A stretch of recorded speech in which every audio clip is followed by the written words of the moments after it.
Bismillahirrahmanirrahim. Assalamualaikum warahmatullahi wabarakatuh. Bagaimana kabarnya mahasiswa sekalian? Hari ini kita akan melanjutkan materi statistik dasar dengan materi yang pertama itu adalah ukuran pemusatan data dan nanti lanjutannya itu adalah ukuran penyebaran data. Jadi dalam pertemuan ini kita akan membahas dua macam seperti itu dan bagaimana dia penggunaannya di dalam konsep statistik ya. Oke. Ukuran pemusatan data ya.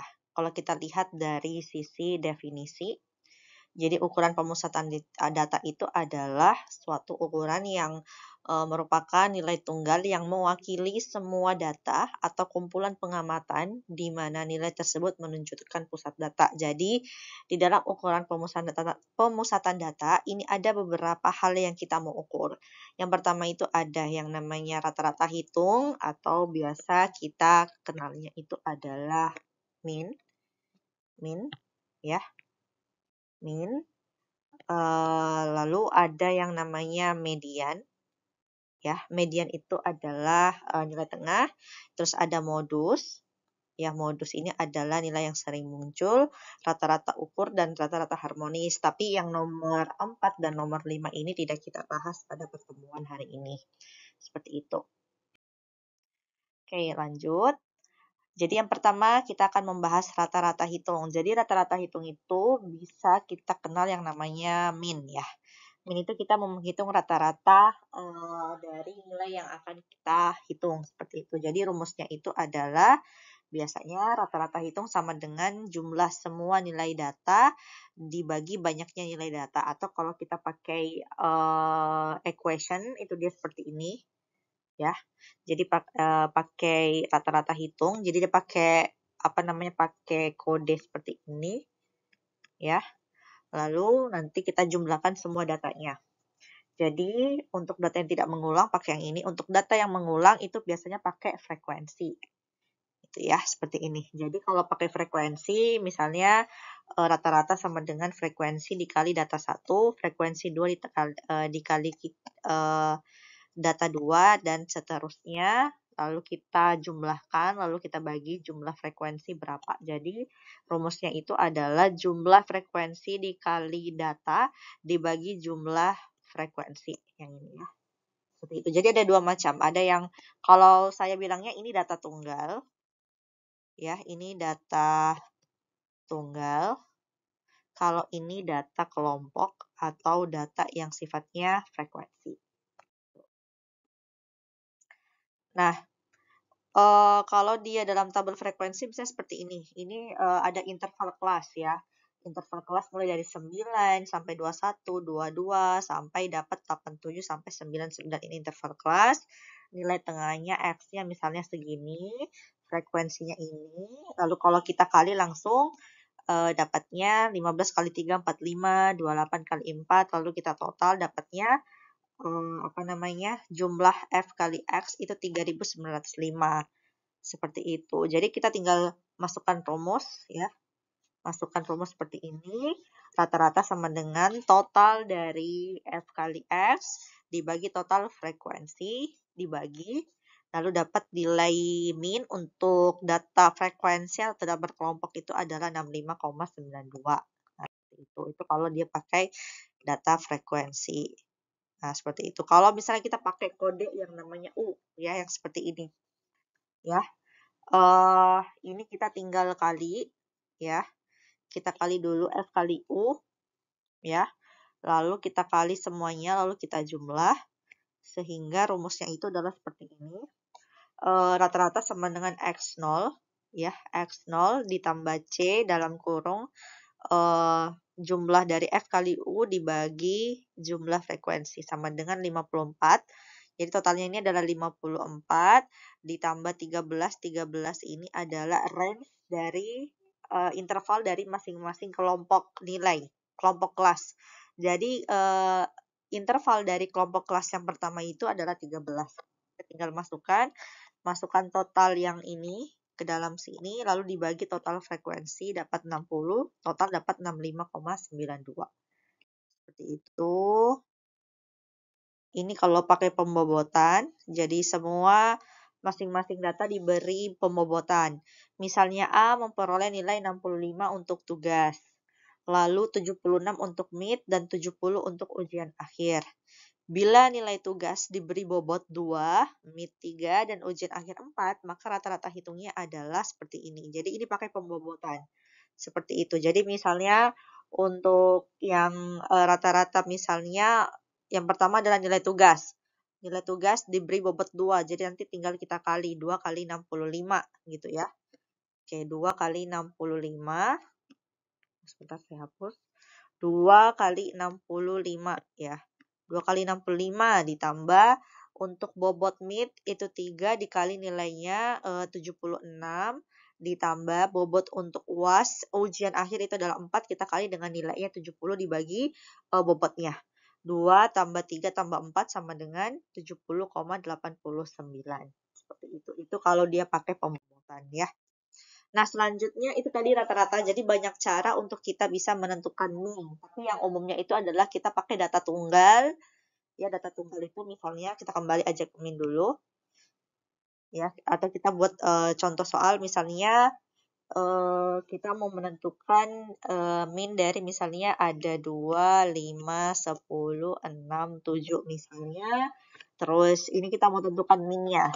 Kita tentukan minnya, kita tinggal total semua, dibagi jumlah datanya ada 5, sama dengan 2 tambah 5, 7, 17, tambah 6, 23, tambah 7, 30. 30 bagi 5 sama dengan 6. Nah, seperti itu. Jadi, simpel kalau dia data tunggal ya. Kalau data frekuensi itu memang agak sedikit ribet, tapi memang seperti itu. Nah, selanjutnya kita masuk ke median. Jadi, median ini adalah kita mau melihat letak tengah dari suatu bilangan atau angka. Seperti itu. Jadi, biasanya ciri-ciri median itu adalah ketika ada data, itu harus kita urutkan. Seperti itu. Harus kita urutkan, ya. Kalau dia data tunggal, kayak tadi misalnya, kayak tadi ya, 2, 3, 5, 6, 10, 20, 50, 1 gitu misalnya. Berarti kita urutkan 1, 2, 3, 5, 6, 10, 20, 50. Nah, gampang saja kalau dia ada dua cara. Kalau datanya jumlahnya ganjil ya, itu sangat gampang. Jadi kalau ganjil kita lihat saja, ini totalnya ada 1, 2, 3, 4, 5, 6, 7, 8. Oh, ini genap. Kalau dia genap, kita cari 2 di tengah. Nah, karena kita lihat ini bukan ganjil ya, ini genap. Ini genap. Kita lihat di sini, yang genap itu adalah 2 di tengah. Karena dia genap datanya, kita cari 2 di tengah. 2 di tengah itu adalah 5 dan 6. Jadi karena kita tahu, 5 dan 6 dia di tengah, maka kita total 5 tambah 6, 11, lalu bagi 2. 15, 11 bagi 2 adalah 5,5. Seperti itu. Jadi nilai mediannya adalah 5,5. Beda kalau dia ganjil.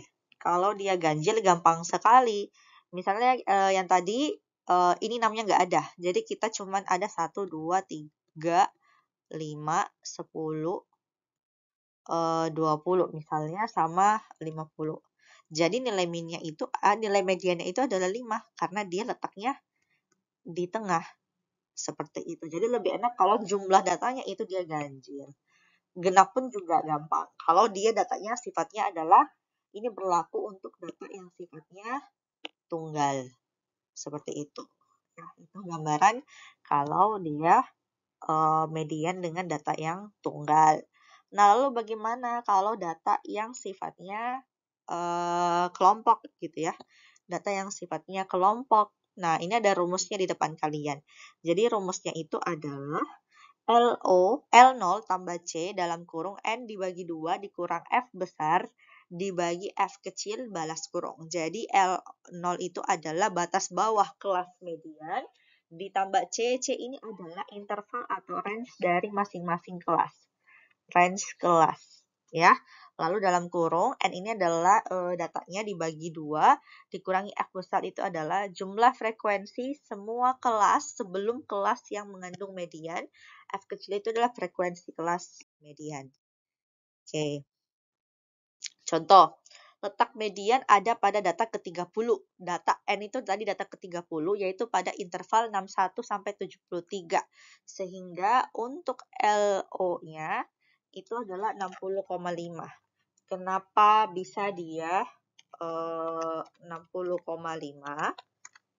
Apa ya 60,5 nanti kita karena dia ini adalah batas bawah. Batas bawah itu adalah biasanya 61 dikurang 0,5 seperti itu. Jadi sebelum ada 61 ya, itu ada batas bawah atasnya itu adalah 0,5. Biasanya kita kurangi dengan 0,5. Jadi karena dikurangi 0,5 makanya dia dapatnya adalah 60,5 di sini. Karena kan sebelum ini itu ada 60. Ya kan, misalnya 60, ini ada jumlah frekuensinya itu adalah 61, 62, 63, 64, 65, 66, 67, 68, 69, 70, 71, 72, 73. Ada 12 ya. Ada 12 frekuensinya seperti itu. Ini 19 ya untuk anunya frekuensi yang F besarnya seperti itu. Nah, seperti ini ya. Ini tabelnya ya. Oke. Frekuensinya kita mau melihat median pada data ke-30, yaitu pada interval 61 sampai 73 frekuensinya adalah 12. Frekuensinya adalah 12. Seperti itu. Nah, kita lihat mediannya 60,5 tambah 13 range-nya ditambah 60 kurang 2 dikurangi 19 dibagi 12 sama dengan 72,42 seperti itu ya. Itu gambaran dari kalau kita mau menghitung median dengan menggunakan data kelompok ya. Nah, modus, kalau modus itu adalah kita mau melihat yang mana lebih banyak datanya. Seperti itu. Misalnya kita punya rangkaian bilangan, terus kita mau lihat berapa banyak datanya. Misalnya kalau data tunggal, misalnya saya ada soal 5, 5, 5, 6, 6, 6, 6, 7, 7, 7, 10, 10, 10. Nah, kita lihat di sini gampang saja kita melihat yang mana sih yang lebih banyak. Maka yang lebih banyak itu adalah data yang angka nomor 6 karena dia berjumlahnya 4 kali. Nah, ini adalah modusnya untuk data tunggal. Kalau data berkelompok, kita pakai rumus. Kita pakai rumus batas bawah kelas modus ditambah C, interval data, dibagi B1, selisih antara frekuensi kelas modus dengan frekuensi tepat satu kelas sebelum kelas modus, dibagi B1 ditambah B2. B2 itu adalah selisih antara frekuensi kelas modus dengan frekuensi tepat satu kelas sesudah kelas modus. Jadi, sebelum dan sesudah. Seperti itu. Nah, contoh misalnya data yang paling sering muncul adalah pada interval 74 sampai 86, berarti 23. Ya kan? 23. Jadi batas bawahnya itu adalah 73,5. Jadi antara interval yang ini ya 73 yang ini dengan 74, jadi kita dapatnya 73,5. Lalu B1-nya itu adalah total frekuensi dari 74 sampai 86. Jadi frekuensi modus pada level 74 sampai 86 itu adalah 23. Kita kurangi batas bawah sebelum modus yang kita tanyakan. Jadi batas bawahnya itu adalah 12. Jadi kita kurangi dengan 12 dapat 11. Lalu di B2-nya kita kurangi dengan batas atasnya, yaitu setelah interval yang 74 kurang 86 ini. Jadi kita kurangi 23 kurang 6. Jadi antara ini dengan antara ini gitu kita kurangi. Ya. Ini ini B1. Ini B2.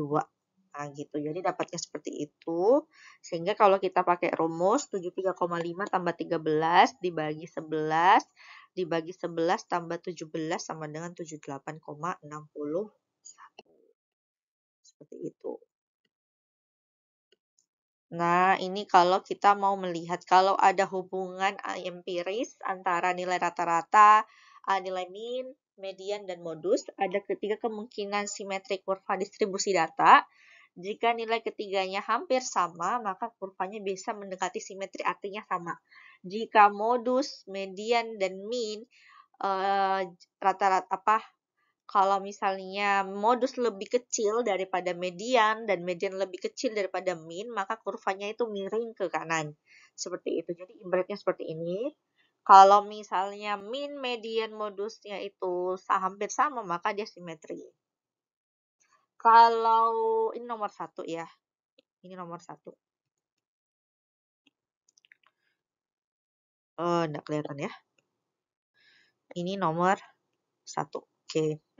Jika modus, median, rata-rata hitung nya itu lebih kecil, misalnya modus lebih kecil daripada median, rata-rata lebih kecil daripada mean, dan sebaliknya, maka dia akan miring ke kanan. Jadi dia akan seperti ini, ya, kondisinya. Ini nomor 2, seperti itu ya. Jadi kayak ini, kalau di manajemen itu, akuntansi manajemen ada yang namanya titik potong di sini. Namanya kalau di akuntansi itu, di dunia ekonomi namanya break even point. Jadi ketika penerimaan dan pendapatan itu saling bertemu. Berarti dia tidak mengalami untung dan tidak mengalami rugi. Nah, gitu ya, itu sedikit intermezzo tentang break even point ya. Seperti itu. Oke, ini kalau misalnya jika min-nya rata-rata ininya sebaliknya, maka dia miring ke kiri seperti itu ya, sebaliknya. Oke, kelebihan dan kekurangan min, median, dan modus. Kalau dia min, kelebihannya mempertimbangkan semua nilai ya. Mempertimbangkan semua nilai, dapat menggambarkan min populasi, variasinya stabil, dan cocok untuk data homogen. Homogen itu artinya yang sama. Kekurangannya, peka atau mudah terpengaruh oleh nilai ekstrim. Kurang baik untuk data yang sifatnya heterogen atau bervariasi. Kalau median, yang pertama kelebihannya tidak peka atau tidak terpengaruh oleh nilai ekstrim. Cocok untuk data yang heterogen. Kalau kekurangan dari median itu tidak mempertimbangkan semua nilai. Yang kedua, kurang dapat menggambarkan min populasi. Kalau modus, kelebihannya tidak peka oleh nilai ekstrim ya. Jadi yang tidak peka gitu ya. Kalau modus cocok untuk data yang sifatnya homogen maupun heterogen. Jadi karena dia mau melihat berapa banyak datanya sih dari setiap masing-masing bilangan yang ada dalam soal misalnya. Jadi dia nggak peka, dia ada-ada saja data yang homogen kan sama. Adapun data yang heterogen juga bisa seperti itu. Lalu kekurangannya kurang menggambarkan min populasi dan modus itu bisa lebih dari satu. Jelas seperti itu karena apa? Karena bisa saja dalam satu dalam satu paket bilangan data itu ada lebih dari satu modus. Seperti itu. Yaitu gambaran dari kelebihan kekurangan min, median, dan modus. Nah, ini ada soal latihan. Soal latihan yang perlu kalian buat. Yang perlu kalian buat dari data yang di atas ini adalah min, median, modus saja. Yang ini ya. Yang ini saja. Min, median, modus. Untuk kuartil Q1, Q2, Q3 nggak perlu. Ya, jadi cuman tentukan aja nilai min, median, dan modus. Silakan dikerjakan di kertas. Ya. Buat di kertas dan upload di e-learning. Edlink ya, sorry. Di Edlink sesuai dengan jam yang sudah saya tentukan di Edlink.